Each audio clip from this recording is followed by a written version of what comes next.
देशाचे अनेक वर्ष ज्यांनी राज्य केलं, एक परिवाराने राज्य केलं, अशा सोनिया परिवाराने, गांधी परिवाराने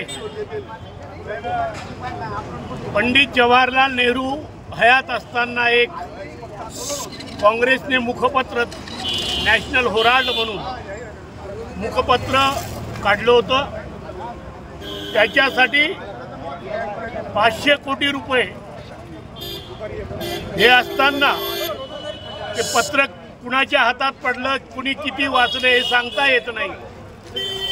परंतु एका परिवाराची आणि फक्त 2 लोक इतर घेऊन तयार केलेली ही टीम, नंतर त्यांनी कसे कसे प्रकार केले, त्याच नॅशनल हेराल्डवर पुन्हा 900 कोटी रुपयाचं कर्ज काढलं। ही जागा तीच जागा दाखवायची आणि कधी इकडून तिकडे पैसे टाकायचे, तिकडून इकडे टाकायचे, असे 2000 कोटी रुपयाचा घोटाळा या काँग्रेसने त्यांच्याच कारकिर्दीमध्ये असताना केलेला होता। आणि त्यांच्यावर भारतीय जनता पार्टीचे ज्येष्ठ नेते, सुप्रसिद्ध वकील, विधितज्ञ डॉक्टर सुब्रमण्यम स्वामी यांनी त्या काळी केस दाखल केली होती। त्यामध्ये काँग्रेसचं सरकार असताना सुद्धा योग्य प्रकारे चौकशी होऊन खरी केस दाखल झाली।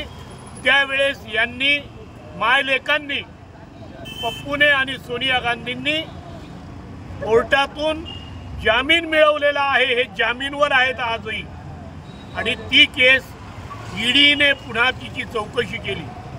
ईडी कुणाच्या काळात जन्माला आली? आज हे म्हणतायत की ईडीचा दबाव टाकतायत।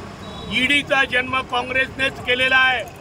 ईडीच्या माध्यमातून अनेक लोकांचे संसार यांनीच उद्ध्वस्त केलेले आहेत। आज यांच्यावर वेळ आलेली आहे। ईडी योग्य चौकशी करीत आहे आणि त्या चौकशीमध्ये हे पूर्णपणे सापडलेले आहेत। त्याच्यामध्ये जो सॅम पित्रोदा आणि एक संदीप दुबे आणि ही दोघं मायलेक, या 4ही लोकांवर गुन्हा दाखल झालेला आहे। यांना अटक झालीच पाहिजे।